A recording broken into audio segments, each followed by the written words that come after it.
Χρήστο, πού μας έχει σήμερα? Σήμερα, Βασίλη, βρισκόμαστε στην περιοχή του Αγίου Θωμά. Πρόκειται για ένα project που μόλις αναλάβαμε, ολόκληρη οικοδομή με 8 διάρκεια υποκατασκευή. Κάποια έχουν τελειώσει, κάποια είναι στο αρχικό του στάδιο. Θα ήθελα να το δούμε και από κοντά.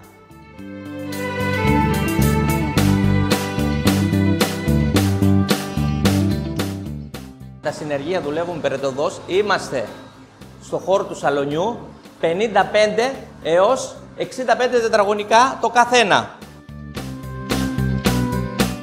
Έχουμε τη στάση στα πόδια μας, το νοσοκομείο πάρα πολύ κοντά και υπάρχει δυνατότητα για τους φοιτητές να πάνε με τα πόδια στο πανεπιστήμιο.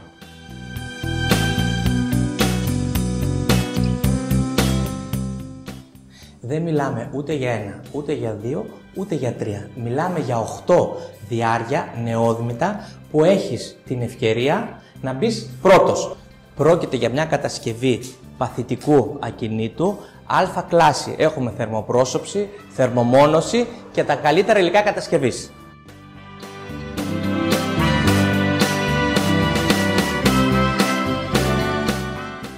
Μείνετε συντονισμένοι και με την ολοκλήρωση του έργου καλέστε μας για περισσότερες πληροφορίες.